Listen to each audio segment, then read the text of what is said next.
kigaruka ku buzima bw'igihugu ibibera mu karere no ku rwego mpuzamahanga. Ikiganiro nicyo cya mbere kibaye muri uyu mwaka wa 2025. Ni ikiganiro kinabaye kandi urebye manda ya 2024-2029 navuga ko iri mu mezi yayo ya mbere, kuko iyi tariki 9 z'ukwa mbere bihuranye n'uko hashize amezi 4 hatangajwe gahunda ya guverinoma y'imyaka 5 yiswe NST2 cyangwa gahunda y'igihugu yo kwihutisha iterambere. Byumvikana yuko rero ari ikiganiro gihanzwe amaso, abantu benshi bategereje, abakurikira ibitangazamakuru bitandukanye. Aba banyamakuru baraha na abanyamakuru bafite ubunararibonye, barakoze ku ngingo zitandukanye hirya no hino mu gihugu, barahuye n'abayobozi batandukanye, ariko uyu ni umwanya mwiza wo guhura na Perezida wa Repubulika Paul Kagame ubwe, hanyuma bakagira ibibazo bamwibariza, ibibazo bireba nyine ubuzima bw'igihugu. Kinashimangira imiyoborere myiza mu gihugu, aho umukuru w'igihugu afata umwanya akaganira n'abanyamakuru. Byumvikane ko nibaza abanyamakuru babaza ntabwo bibariza ubwabo, ahubwo babaza mu izina ry'abaturage, bigatanga rero n'umwanya ko umukuru w'igihugu yongera kuvugana n'abanyarwanda. Abanyarwanda bamutoye, muranabizi mu matora aheruka, ni amatora yatsinze ku ijanisha ryo hejuru ya 99, bigaragaza yuko ari umwanya w'ingenzi wo kongera kuganira n'abaturage. Nari mbivuze ko aribwo manda yego igitangira, ariko nanone ibibera hirya no hino ku isi nabyo birerekana yuko iki kiganiro kiza kuba ari ikiganiro gikomeye. Turabararitse rero kugira ngo mukurikire iki kiganiro.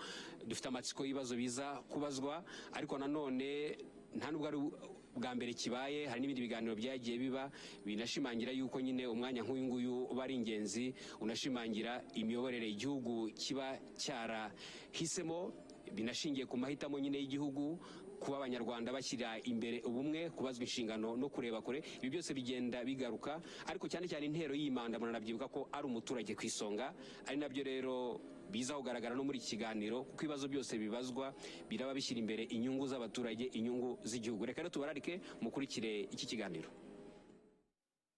Iki kiganiro rero nk'uko twakomeje kukibabwira, nkuko twakomeje kubabwira yuko ari ikiganiro cya mbere muri mwaka wa 2025, ubwo bivuze yuko n'ibibazo byinshi biragenda bigaruka ku byitezwe mu gihe kiri imbere, hanashingiwe ku buzima bw'igihugu muri rusange, hanashingiwe ariko kubera mu karere no hirya no hino ku isi.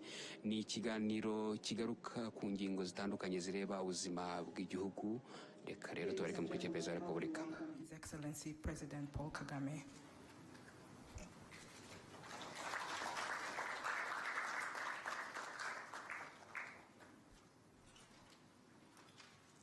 Good afternoon, Your Excellency, and a Happy New Year. Thank you for taking the time to meet here with members of the press. Mr. President, before we take questions from them, may I ask if you would like to deliver any opening remarks? Thank you, sir. We will now begin taking questions. Anyone with a question? Please remember to introduce yourself and the media house you represent before asking your question. Can we have microphones around? Vincent, Kigali today.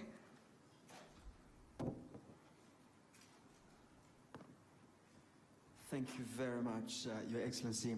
My name is Vincent Gasana. I work with the KT Press. So it seems a startling thing to say, but all things considered, the crisis in the Democratic Republic of Congo could be ended in a mere matter of days if everybody else were to acknowledge the real causes of the conflict openly. But instead, people seem to be intent on focusing on claims from the UN group of expert reports. There is the recent statement from President Joao Lourenço, for instance, on the M23 rebel alliance entry into Masisi, seems to go on a supposed threat to territorial integrity of the DRC instead of the real causes of the conflict. So one wonders, Your Excellency, beyond signing more agreements that a lot of the signatories tend to promptly ignore, can Your Excellency envisage anything else that can be done to bring everybody around the real causes of the conflict and focus on that and get beyond the impasse and the obvious impediments to peace? Thank you very much indeed.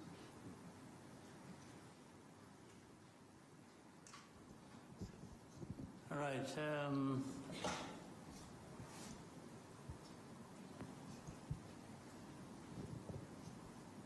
Much as I said, I didn't have much to say, as was prompted by the moderator. Let me first of all welcome you and once again wish you a happy new year. I hope the new year will bring blessings to all of us. I think we had time to talk about the last year. And the last year ended well. We're now in a new year. As a country, as a people, this country and our partners and myself, we hope we can continue the good progress we made last year and do even more, including probably realizing peace in our region. We are looking forward to that. So that is the starting point of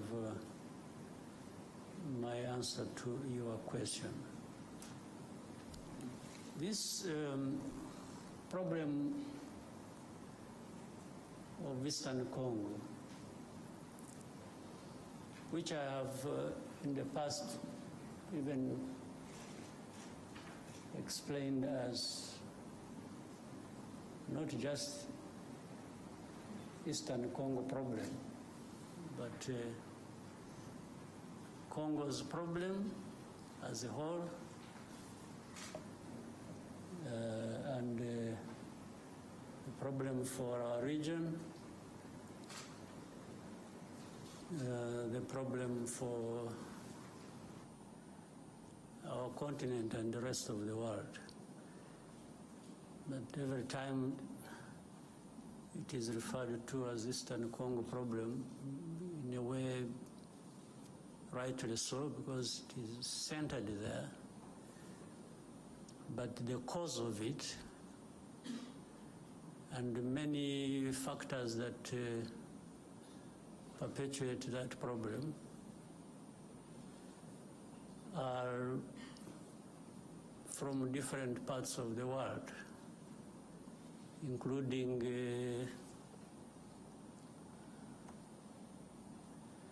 from the big countries as we know them, the powerful countries as we know them.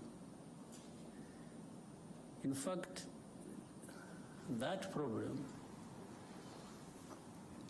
has roots in the history of that country, the history of our region, and the history of our continent, relating to even the early days of colonial time.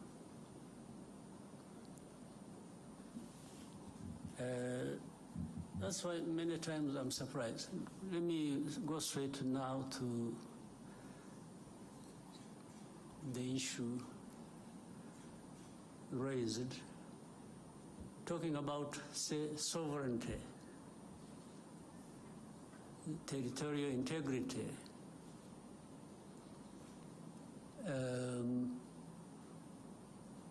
as you said in the statement made from Angola. How do these matters arise really, in a sense? M23 you talk about. These are Congolese. Even to the admission of Congo's leaders, the past and the present.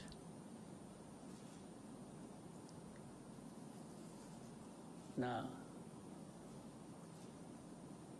why are they fighting?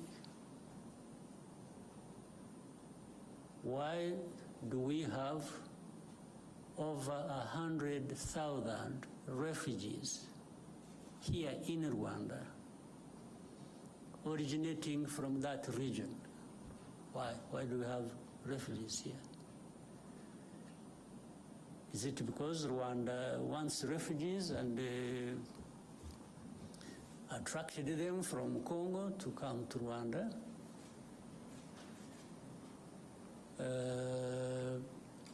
I said the first question, M23, why would they be fighting?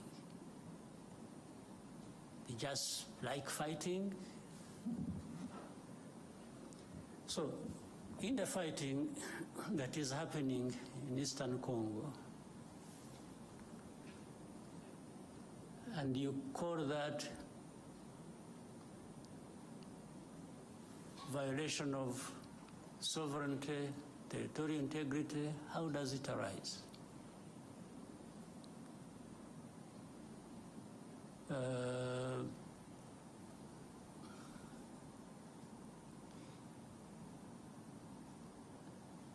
So,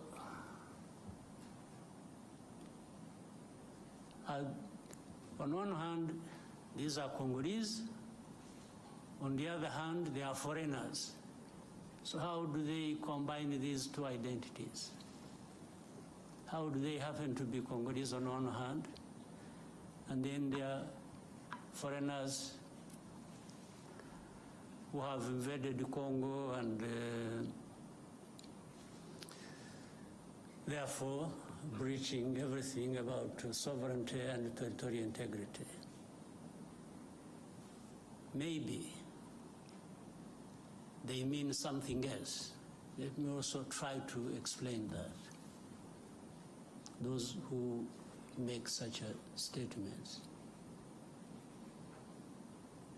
I would remind them and remind you here, and I know you know, people play like they are ignorant about things, yet they are supposed to be experts of that.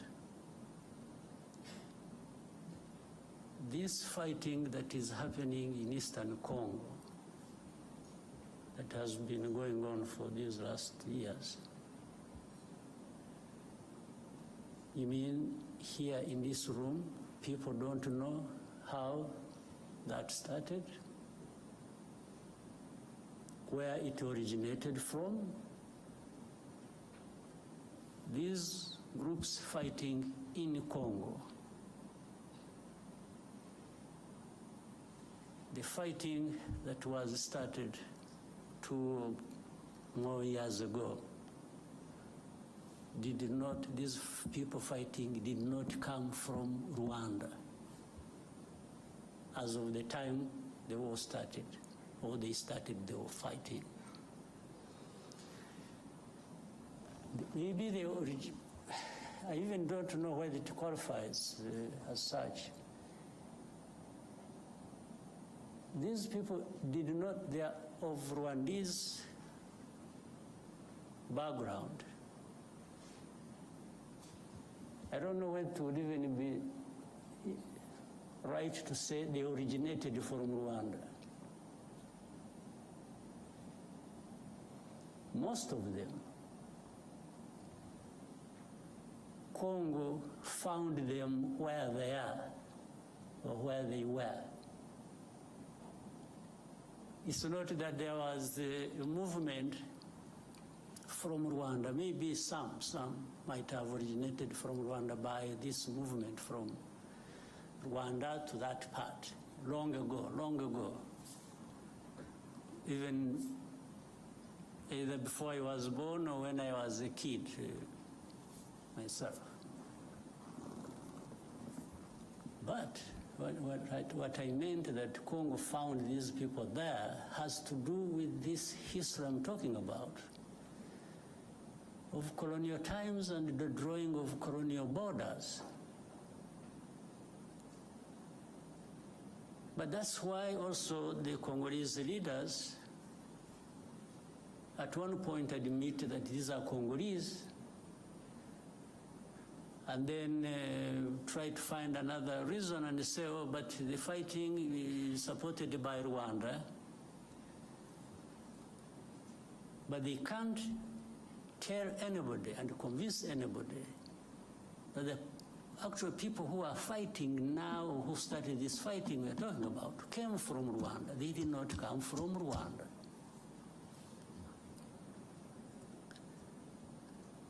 These leaders of M23 and the majority of their fighters came from Uganda, where they had been as refugees who ran away from, or as a result of solving the problem of 2012, 2013, when these people moved to Uganda and others came here. I remember for specific actually number, those who came here were between 500 and 600, whom we disarmed and gave back arms to the government of DRC at the time. And had been kept here for a long time until when things as they kept changing, the government of DRC used to send even their officials to come and speak to people here where we had held them in camps, to speak to them purportedly to resolve their problems. It went on back and forth for a long time. The problems were never resolved. But these are not the ones who started the fighting. And if you want to see where these people, most of them are still here. The fighting was started by the main group that was in and from Uganda. So how did it become Rwanda's problem, honestly?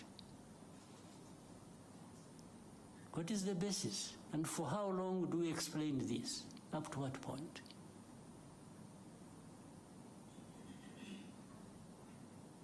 These people, the ones who lead this, and then the other hundreds of groups fighting in Eastern Congo, have nothing to do with Rwanda. The only reason Rwanda comes into question now for this is for a couple of reasons. One, these are Rwandophones, they speak in Rwanda. Well, but that is also what maybe became their main crime in Congo.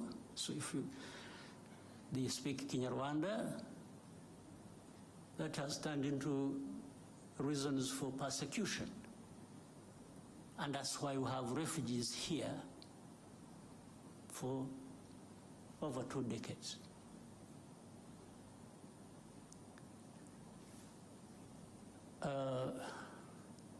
The other reason is the FDLR that has been these genociders who have been in Congo for the last 30 years, whom the international community have really entertained. I think they have deliberately preserved them. I don't know for what. Whether it is a gift of thanks to them for having committed genocide here, or preserved them because they are anti-Rwanda and the government, and therefore they would use them as and whenever that is possible against Rwanda, to control Rwanda, to manage it the way they want.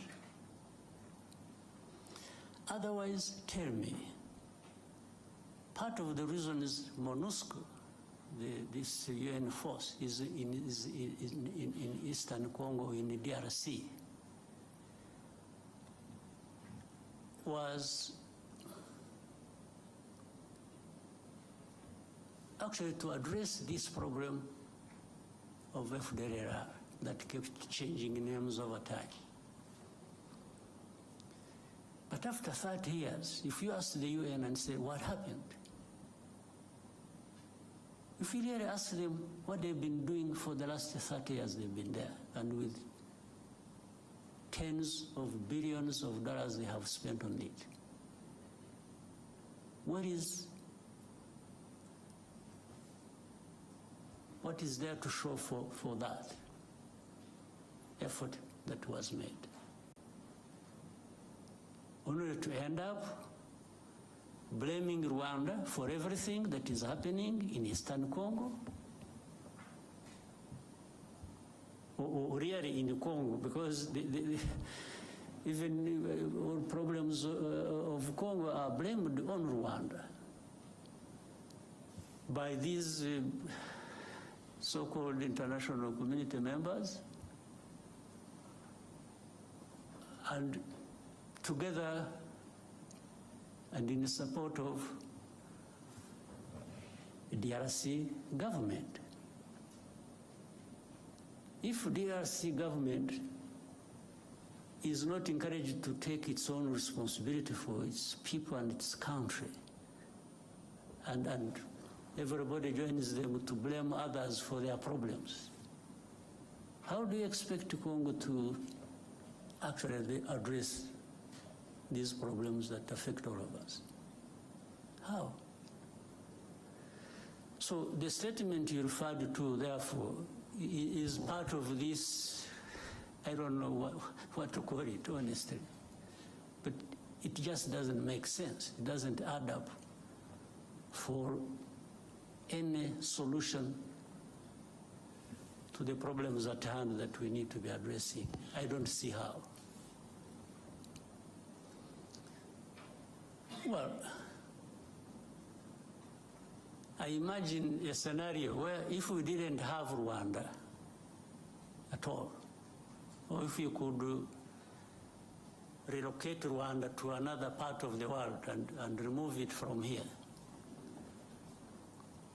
would that solve the problems of Congo or of the region? Really? So, and people get lost in the blame game, this, that, and forget to really address the root causes of the problems you have and find a solution. And then you have geopolitics being played into all this. Then you have the blame of colonial times being managed somehow, because those who were involved in the colonial times and who are blamed for it have the power to manipulate, and always fall short of doing what is right. You find they have groups they create, they say groups of experts. I mean, how do you expert in doing what? Then you find the groups of experts. These experts are led by people who are supposed to come and really cover up the blame that should be leveled against those who are responsible for those literary crimes of that past of colonial times.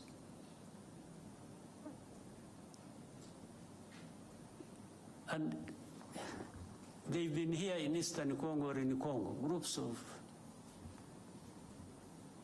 of experts. What expertise? Expertise to come and tell lies? These groups, the people making up these experts, in broad daylight, killings, persecution, all kinds of stuff are done by people they see, government leaders in Congo, commanders, people belonging to either the police, the army, in broad daylight, lynching people. This one is kept quiet about, and then these experts write they pile up crimes committed by M23. They talk about things somewhere in the background in the villages, and they don't talk about these things that were done in towns, in broad daylight, before their eyes. Then they talk about, M23 violating, human rights and so on and so forth. And then Rwanda behind supporting them, and Rwanda is supposed to be there stealing minerals of Congo. So the whole thing is shifted from what the problem really is to some other imaginary problem they have created. And they really make people believe that. But honestly, for the last 30 years, if anybody wanted to understand what the problems are and what the solutions should be, you don't even need to be an expert. You just need to be wanting to resolve these problems and allowing people to have peace. So when you ask me what next do I think, what I think should happen is what I have thought from the beginning and have spoken out very loudly to whoever needed to listen. This problem is not insurmountable. It can be addressed. It can end. It should have ended in actual fact long ago. But you can't end it by manipulation. You can't end it by playing games. So, one, does FDLR exist in that situation or not? Do people understand the history of FDLR or not? So why should FDLR be an issue even for discussion? Or why should it be a big problem that can't be resolved? We told these people, whoever was involved, that we started with DRC itself, even before the current administration in DRC. We used to approach these people. We even approached the current administration. We said, let's work together to resolve this problem, and that we will support you with whatever you think you need, and we will avail ourselves and our resources to actually help you fight this FDLR and eliminate it from. And they refused. I had even given them advice that, you see, Uganda has a problem of ADF and others based in Congo. We have a problem of FDLR based in Congo. Burundi also says they have a problem based in Congo. I said, why can't we, all of us, work together? Uganda works with the DRC, Rwanda works with the DRC, Burundi works with the DRC to eliminate the threat to security along our borders. I suggested to them, to the current administration, in 2019, Now, what they did, they allowed Uganda to go and to send in their troops to go and fight ADF. They allowed Burundi to quietly go into DRC to fight whichever their groups they are fighting are. When it came to Rwanda, they refused. Of course, that means something.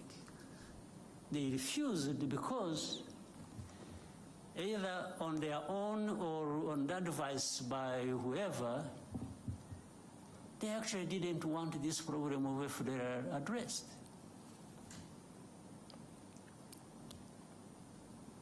This was way before this M23 problem flared up.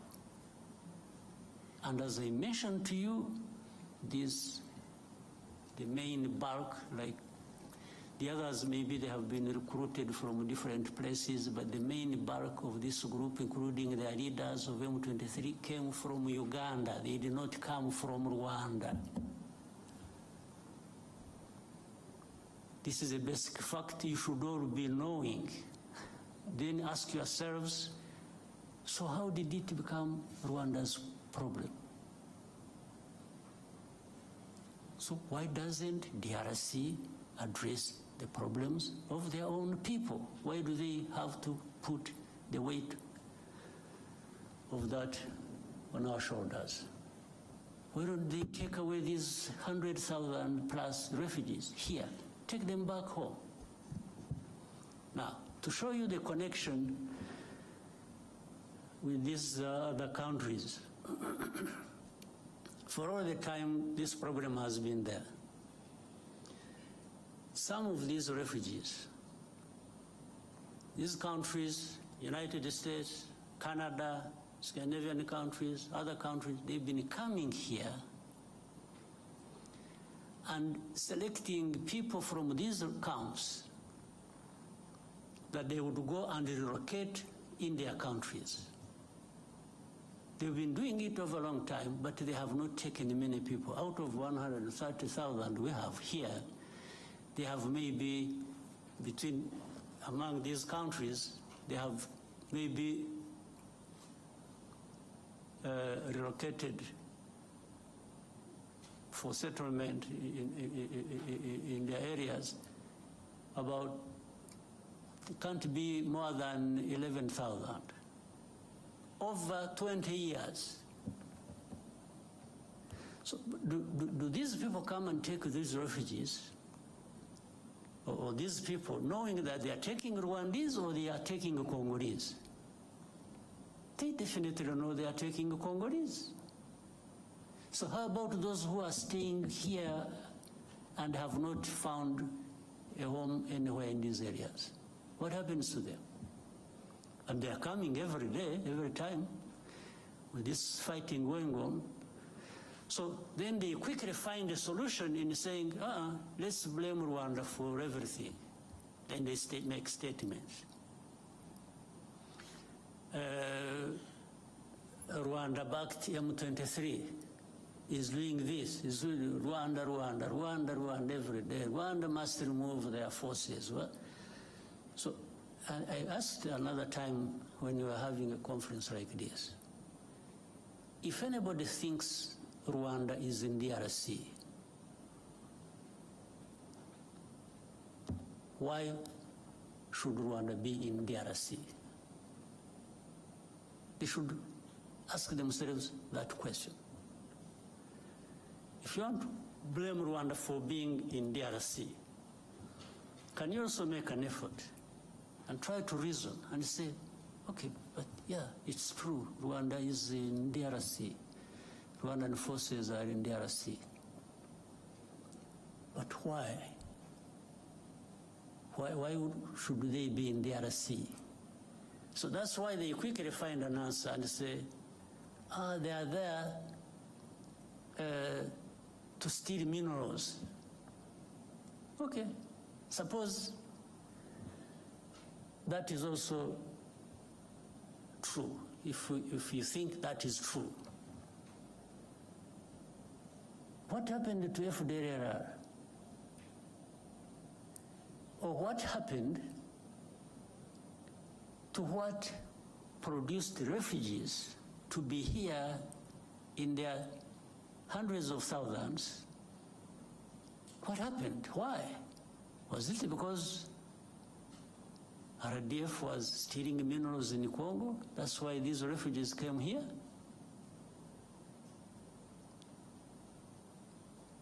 Is it? So where is the FDLR? FDLR is nowhere. You don't remember 2019 and later on afterwards 21 and so on when there were 2019 in November, I remember there was an incursion through Virunga Mountains, invaded our country, areas of Kinigi and in Musanze. These were FDLR. Afterwards, the bombardment that came from DRC onto our territory. There we held a Commonwealth conference here.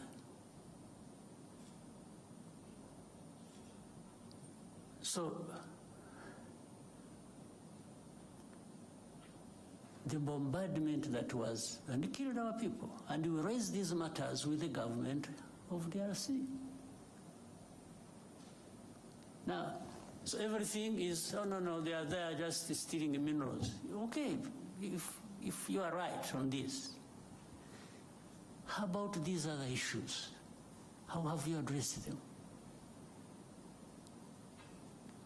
So, my dear friend, I've given you a long answer. I wanted to really be quoted correctly, and I hope you will.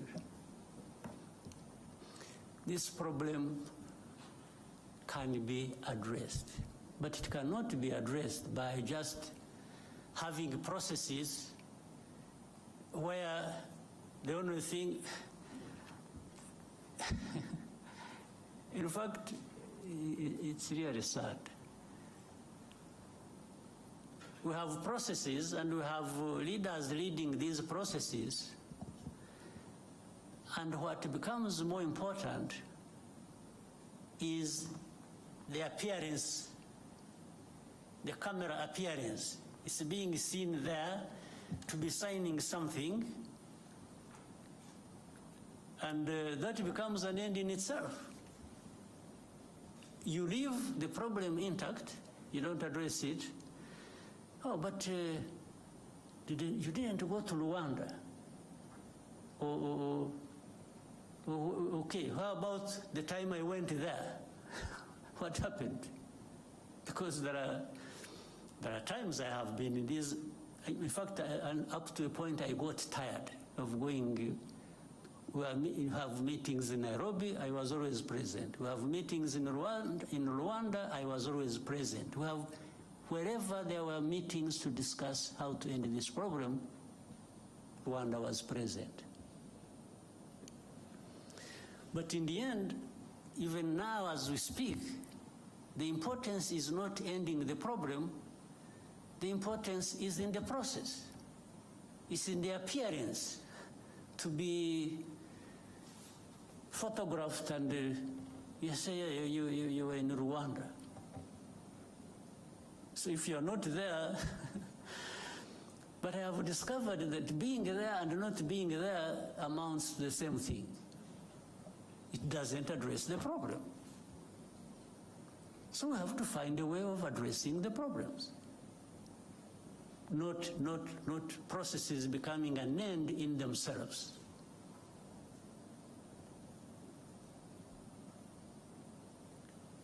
Not the leaders of those processes holding people's hands and doing this being an end in itself. We have to have results built on addressing the root causes. And then another time they say, oh, Rwanda, you see, you have influence on M23. By the way, influence just because some of those guys will speak the same language, so that becomes an influence. Okay, but let's assume we have the influence. And I have been asking these people, so okay, what do you want me to tell these people? Do you really want me? What do you want me? Give me a message to take to these people over whom I have influence. And as I see, they stop fighting. Okay, that one I can do. But what follows that next? Because if I tell them to stop fighting, and they are attacked and killed, who takes the blame? It's not you who sent me to tell them, it's actually me. Meaning I lured the people into, but then in all conscience, do you also want me to go and tell people that you should accept being denied your rights and keep quiet because some people, some powers are not happy? So maybe that's what they want me to tell these people. I can't. You never. It happened when we met, you must have seen it, when I met President Tshisekedi in New York around General Assembly. And we had with us President of France, President Macron. At that time they were telling me, please give these people a message, they leave Bunagana. There is a place they had taken over called Bunagana, the border with Uganda. Otherwise, fighting will continue. I said, okay, I can even transmit your message, just out of politeness. But if I tell them to leave Bunagana and get lost, first of all, where do they go? Secondly, are you going to follow that with addressing their problem they are fighting for? And there was no clear, but anyway, I came back, I sent a message, sent intelligence people to tell them. I said, for the good of the peace process, maybe somebody is thinking about to bring peace, you leave Bunagana as a symbol that you want to have a peace process going on and resolve the problem. As they are about to, they agreed with the message I sent to them. In other words, they agreed with me. As they were preparing to leave, they were attacked. There was serious fighting. And then I called up these leaders. I said, but you people, you lied to me. You told me I should transmit a message that these people should leave, and then that will help a process to resolve the problem. Then, little did I know, the intention was actually maybe to attack them when they thought it wasn't going to be the case. So from that time, things have been like that over and over and over and over and over again. These government forces attack. In most cases, they are beaten back. And then there is a loudspeaker everywhere announcing how M23 has been violating ceasefire. You attack, we fight, I push you back, and then I'm the one who violated the ceasefire. This has been what goes on every day. And even with these experts that we have in place, they cannot tell, but that shows it's not that they can't tell what is the truth. It's just that the truth is not what they want. It's not what they like. is completely different. So Rwanda, while we may be blamed for other people's problems, we are also happy to be blamed for our own problems of trying to defend ourselves, if that is what it means. We will defend ourselves at any cost. There's no question about it. I have told those who are behind all this in a very clear language. They keep asking me the same questions. I keep giving them the same answers. If there is anything that I can compromise on, it has nothing to do with ceding even a millimeter in terms of preserving the security of our country. Absolutely not. So, my friend who asked the question, the answers are obvious, they are known. But in their heads, these other people have their own other way of looking at things. They don't care about us, they don't care about anybody, they care about themselves. If you want to allow yourself to open up to be crushed, you get crushed, and that's not their business. They really facilitate that. So let me end up with the wrong story here, but it is an accumulation of, I have been silent for a long time. So I thought I needed maybe to go back into a little bit of the history of the problem. But the facts are clear. It's only those who don't want the facts that have other ways of looking at things. All right. Maybe that answers all the questions you had in mind, but we can open up for more questions. Your Excellency, before we take more questions from the room, we received a question from a journalist called Charles Onyango Obo. He and 10,000 more are watching live right now online. And he says, you led the African Union reform process and most of its financing mechanisms. Given the failure of AU diplomacy and security interventions in the Horn of Africa, the fiasco the EAC faced in Eastern DRC, the mixed results of the Luanda process, do you think perhaps AU needs a reform of its political and diplomatic processes? Some have gone as far as calling for the disbanding of the AU's Peace and Security Council and the creation of a new, more effective mechanism. Do you agree? And what reforms, if any, do you think can make change?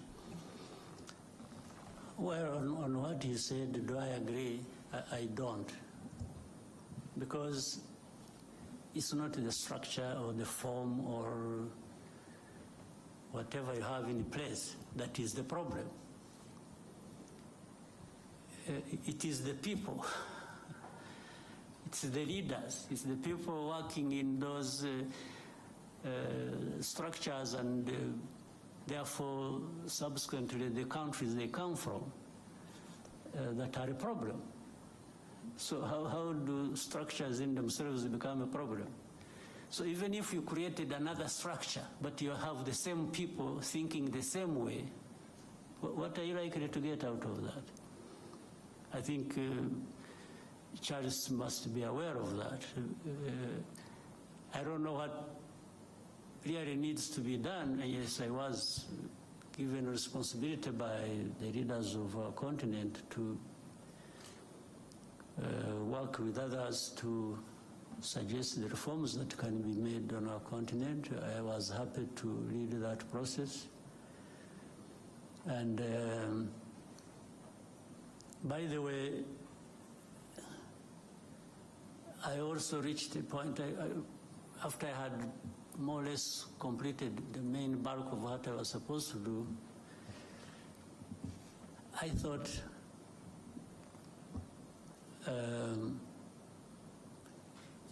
we needed maybe to find another person. Because when I was seeing some, I mean, you can hear this. We sit in meetings, leaders, I'm talking leaders, of leaders, presidents, prime ministers and others. We agree something in a room like this. Suggestions that have come from us. We agree. We put something in place. And then, in the end, nothing works. Do you think it's a problem of the process? It's a problem of the structure? What is the problem? I think the answer is obvious. The problem is us. So in fact, when I even wanted to test that, because when it was just going back and forth like this and that, and we agree something, we don't do it, or we do it halfway, and so that is how I decided. And I told the leaders in the room that, you know what, I've been very happy to serve you, but I think it has come to the time we try somebody else. Maybe before you get tired of me, or before I get too frustrated myself,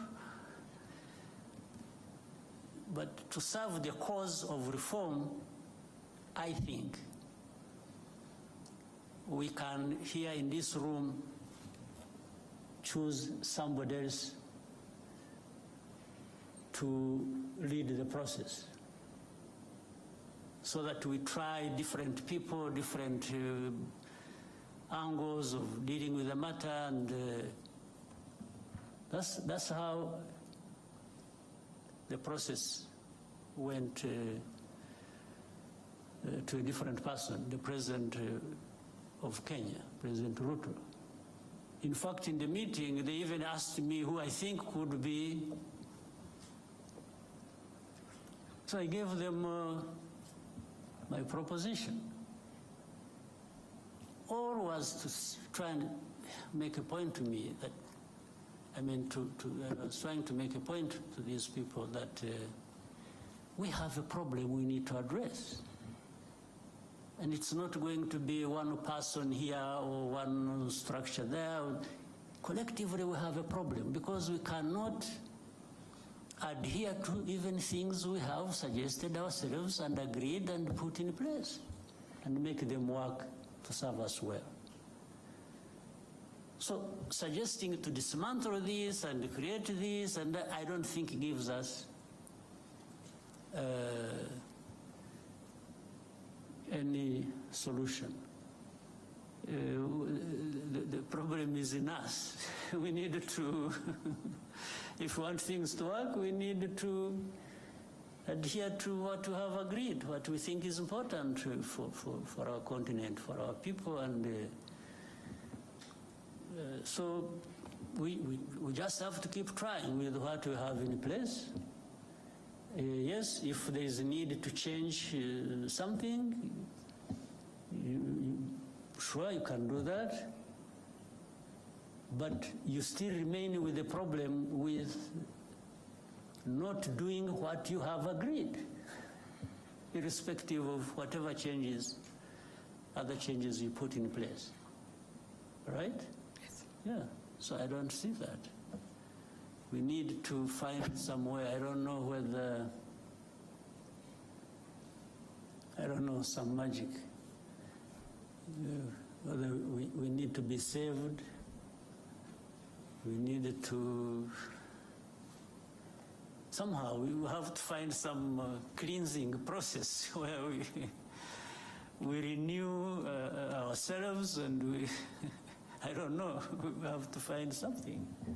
Otherwise, we are really not serving ourselves well.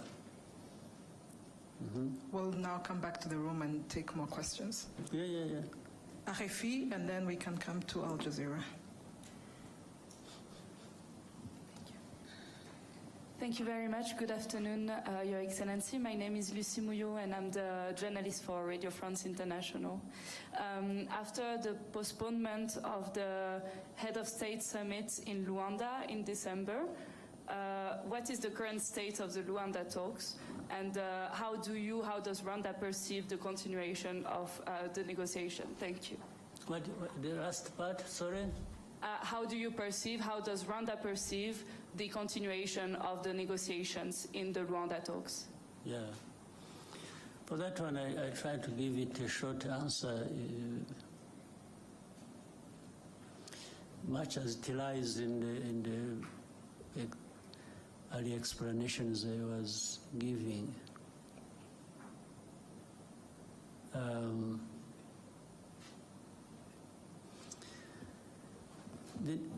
There has to continue an effort to find a solution. If I start backwards, there has to be an effort to continue finding a solution to this problem. But it can't be business as usual. We can't continue the way we have been doing it, putting the importance of the process above the results. I think what we are looking for are the results, not the process. But we need the process to get there. And in the process, therefore, you need to do what is right. So on that note, really the effort has to keep in place, and we have to keep asking ourselves the right questions and finding the right answers.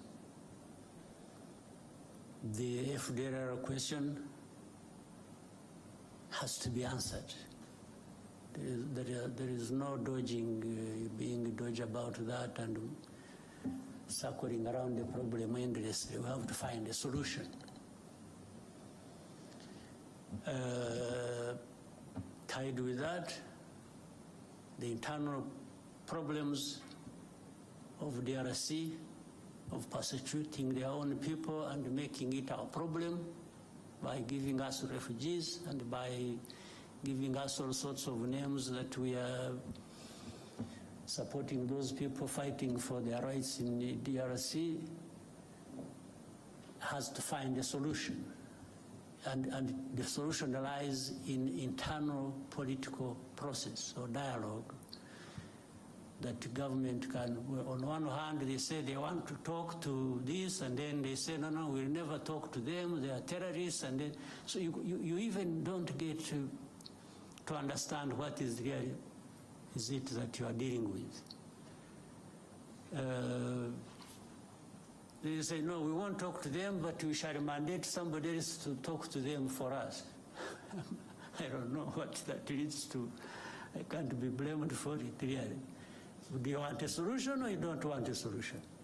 That's it. And if you want a solution, then the character of the process and the quality of it explains it. People can see what you are doing and you understand that you actually want a solution. So the meeting did not happen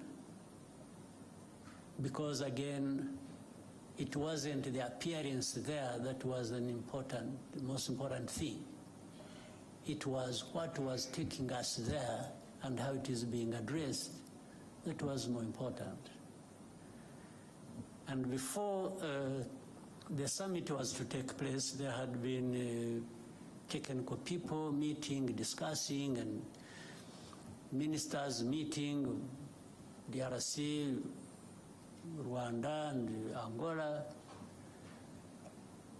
The technical people would agree things, and then it comes to ministers, what the technical people agreed,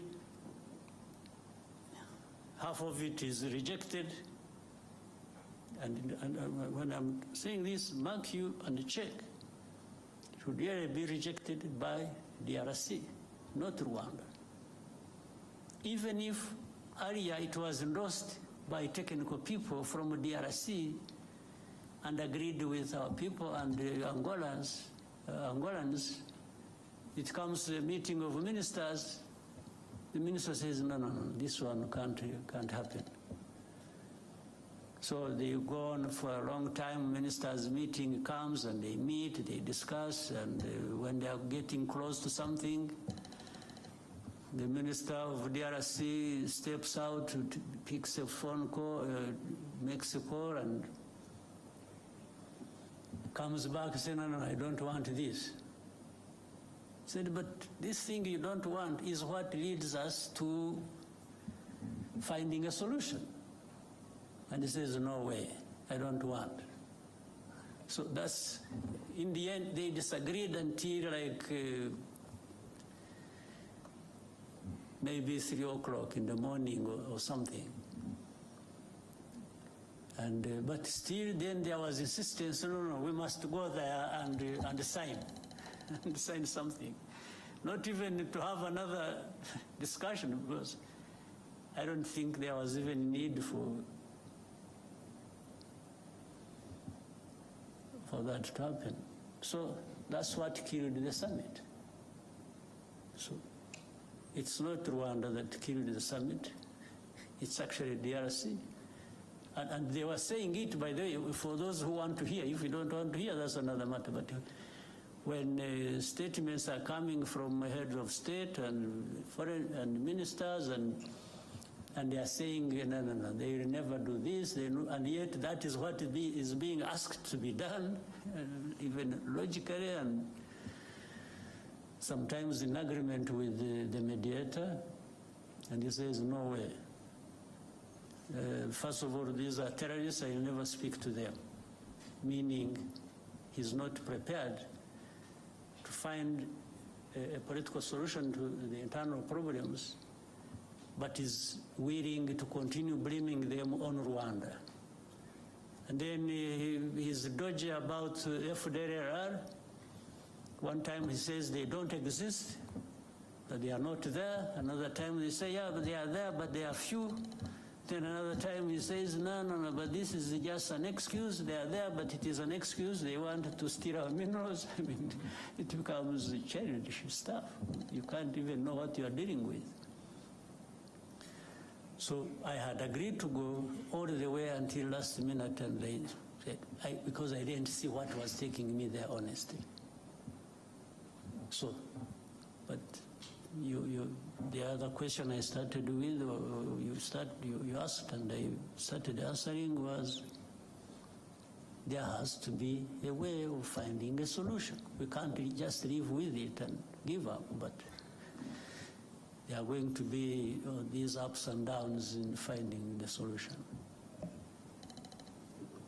Thank you, sir. We will now go to Al Jazeera. Thank you, Mr. President. Leif Mushtaq from Al Jazeera Digital. Mr. President, in a few days, there is a new administration will take office in United States. Do you expect a change in how Washington deals with the situation in Eastern Congo? Thank you. Well,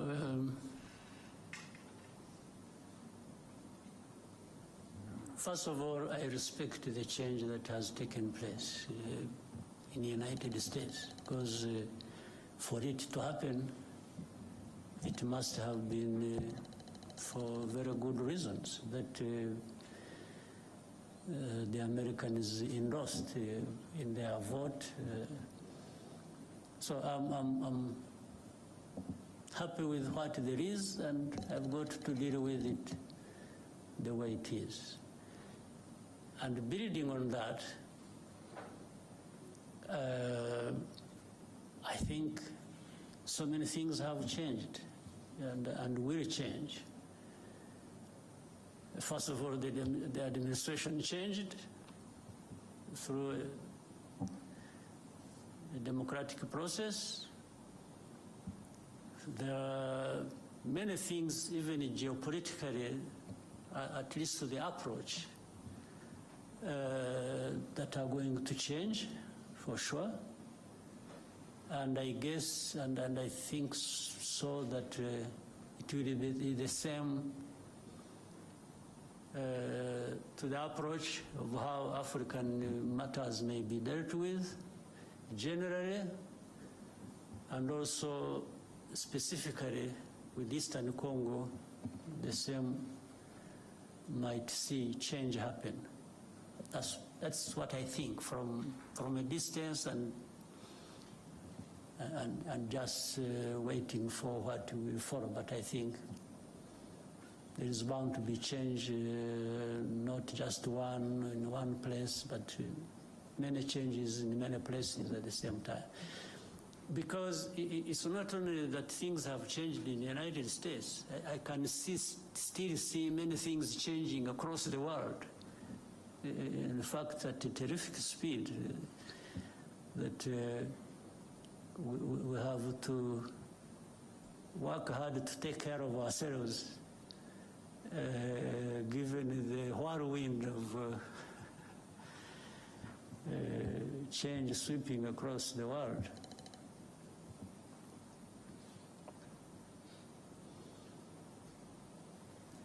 Thank you, sir. Ozwaki? Microphone. Thank you. So murakoze nyakubahwa perezida wa repubulika, nitwa Mutuyezu Oswald, nkora kuri Radio TV channel. Guverinoma iriho ni ukuvuga abaministre barahiye mu ku itariki 19 z'ukwa munani, ubu hamaze gusimbuzwamo 5. Manda ibanza yarangiye nabwo hasigayemo 5. Impinduka tubona ko zihuta cyane. Ese bisobanuye iki ku birebana na accountability, kubazwa inshingano?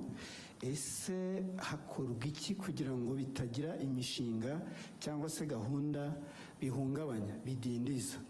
Mubonye n'umwanya mwavuga ku kirebana na bino bigo bitsura ubuziranenge 3 byajyaga bimera nka babahigi benshi bayobya ryatungo uburari, ariko ubu byorohejwe. Bavuze yuko icyangombwa kimwe cy'ubuziranenge ikigo kibonye kiba gihagije, byorohejwe gutumiza ibintu mu mahanga cyangwa kubyohereza, nta kubasaba byinshi kereka ibirebana n'imiti. Tukibaza tuti nta kintu mubona gikwiye gukorwa no mu bikorera bananiza abakiriya babo, cyane cyane za bank usanga zituma umukiriya agenduza n'ibigaruka n'ibyo bamaranye igihe ugasanga barongera barabigutumye. Urwo rwari urugero. Murakoze.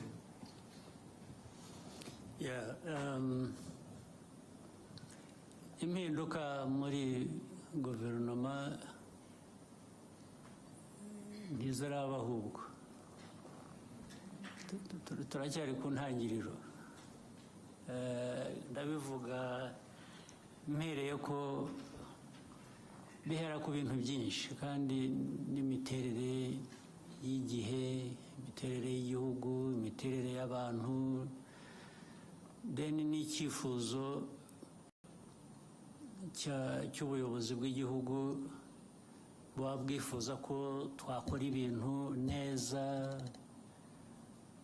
nta guta igihe, bishoboye no kugabanya icyo bidutwara, icyo bidusaba, nabyo byose bikakubira hamwe. Baravuga rero impinduka zibaye muri iki gihe gishize, tuvuge mu mwaka ushize n'intangiriro, uyu byari bitaraba ku mpera y'umwaka ushize, ariko ari mbere gato y'amatora twagiyemo na nyuma yaho kurangiza uyu mwaka. Ariko ibyo byabaye hashize igihe, impinduka isa n'iyatujeho gato.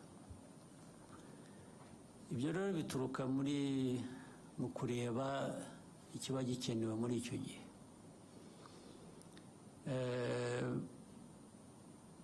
ariko nubwo wambajije ikibazo ugomba kuba ufite nawe uko ubibona cyangwa utekereza, cyane cyane binashingiye no ku bagiye bahinduka cyangwa bihindura. Ugomba kuba uvuga uti ariko aha koko hari hakenewe. Ntabwo ngusabye ngo bimbwire ubigumane mu mutima wawe, ariko nzi ko ugomba kuba ureba aha ukavuga uti ariko hariya ahubwo baradutindiye, cyangwa ahandi uti. Byose rero biva mu kugerageza, ariko dufite gushakisha gukora byinshi bishoboka, gukora ku muvuduko ushoboka kugira ngo bigabanye uburemere bw'ibibazo abantu bahura nabyo, byaba mu buhinzi n'ubworozi, byaba mu buzima, byaba mu burezi, byaba mu bikorwa remezo, byaba mu bikorera nyine nk'ibyo wari unavuze warangirijeho, nabyo ndaza kubisubiramo. Umuntu ahora nko kuba rwose ufite igishushanyo imbere yawe cy'ibintu byose uko biriho, uko bikorwa, babikora, hanyuma bikakwereka ikivuyemo, noneho bigashaka ngo uko wabirebaga uko ibintu bigenda ugira ibyo uhindura. Kuri jye sinzi, wenda ku bandi wenda hari ukundi babibona. Mu mikorere y'igihugu cyacu, mu gukorera igihugu cyacu, cya mbere shyira imbere, mvuge ku giti cyanjye, ni abaturage b'u Rwanda. Barabona ibishoboka byose bikwiye uko dushoboye. Hari ibyo tutageraho, hari ibyo tutabona kubera ko tutanabishoboye, tugategereza igihe amikoro azabonekera wenda tukabikora. Ariko kubihari, kubishoboka, barabona ibyiza bikwiye uko bishoboka or not. Icyo ni kimwe. Ababikora barabikora uko bikwiye, cyangwa bashyiramo amarangamutima yabo bagakora ibintu uko babyumva, uko babishaka, cyangwa byaba biterwa se n'aho bari, bashobora gukora ahandi neza kurusha. Ibyo nabyo ukabinyuramo ukabitekereza. Cyangwa se barabiterwa n'uko bagera ku nshingano bakibonamo muri izo nshingano mbere na mbere kurusha kureba abaturage muri izo nshingano bashinzwe. Nibo bagiye hejuru y'ibintu byose, babikora uko babishaka, uko babyumva, ntawe wagira icyo avuga.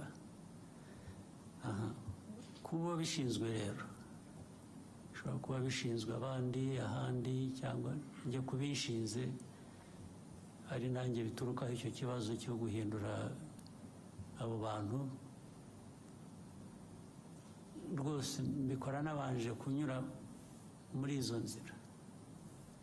Iyo nabonye ko hari ikigomba guhinduka, ntabwo ntumwanya, niyo narara ngushyizemo kubera ko nta kintu nari nkuziho cyangiza, nkakibona umunsi ukurikiye ndakuvanaho. Kuko si wowe mbona mbere mu kazi, ndabona igihugu n'inyungu zacyo mbere na mbere. Ibyo kujya kuvuga ngo atababara, atarakara,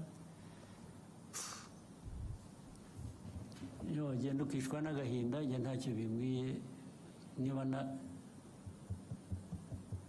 nakemuye ikibazo cy'abaturage cyangwa ikibazo rusange ubundi twese duhuriraho kugira ngo ibintu bikorwe neza. Kuri ibyo rero nuko bimeze. Ndumva muri ibyo ngibyo nta kindi kidashoboka. ku cya kabiri harya wavuze ngo ni iki wakise iki? murakoze nyakubahwa perezida wa repubulika. No kuri icyo cya mbere hari abavuga bati muba mwarambagije nabi niyo mpamvu mushyizeho gucyavaho. Birashoboka rwose kurambagiza nabi, birashoboka kubera ko abantu urabazi, hari ukwihisha ntumumenye, ukazamumenya yabaye tested ku kazi. Kuko nta kandi ntugira ngo ni nanjye ubikora, binyura mu zindi nzego, hari ubwo izi nzego zibicika nazo, erega nazo zirimo abandi bameze nk'abo barangaye bageze bate, bikaza byihuta bakambwira bati kanaka, bati ni igitangaza, nimumuzanire. Yahagera akanga ariko siko mwambeshye kundeba hari ikibazo, ariko birebera ku bikorwa, ntabwo ari amarangamutima, ntabwo mbona nabwo umuntu mwambwiye umeze atya ko yaje agakora ibi akagira atya. Mbere na mbere batubaze turebe ko ibi ngibi byamubonetseho ari ukuri, kugira ngo atabeshyerwa cyangwa ataza kuhotazwa n'ikitari cyo. Ubwabo abandi bamuzanye akaba aribo bavuga bati nibyo bya bintu twasanze ari byo. Ubwo se najya guhera mu kintu cyo kuvuga ngo baribeshye, reka mbyihanganire. Cyabonetse kigomba kugenda gityo. Hanyuma cya kindi rero nikivugana na bino bigo bitsa ubuziranenge, ibya private sector, iby'abikorera rwose ndemeranya nawe. Tugomba gushakisha uburyo n'abikorera, erega n'abikorera ntabwo abikorera ari ba nyamwigendaho. Abikorera bikorera mu gihugu. Niyo wikorera, iyo ukoze nabi bifite undi byangiriza. Rero hari inzego za leta, hari iz'abikorera, tugomba gushaka uko bihuzwa kugira ngo byombi bikore neza byuzuzanye, kuko ni igihugu tureba. Igihugu kirimo abo bikorera, kirimo inzego za leta, kirimo ibintu byose. Kuri ibyo nabyo uvuga nibyo, nabyo bizagerwaho. Biba byashobokaga ngo bibe aka kanya tubivuze yaba, ariko ntabwo ko ibintu bigenda turakuzi, ntabwo ibintu biba nk'uko ubyifuza muri ako kanya. Ariko ibyo ndemeranya nabyo, nabo bagomba kugira umurongo bafata. Ndetse rega igihugu kigira umuco, kigira izina, kigira karagita. Igihugu cyacu gikubiyemo abo bose, turashaka kucyubaka kikagira umuco ukiranga muzima wo gukora neza. Thank you, sir. If you may, we could take a short break, stretch our legs and reconvene for more questions. No problem. I'm here the rest of the day. Thank you. So we can take a short break and come back for more questions. Okay. Thank you. Good.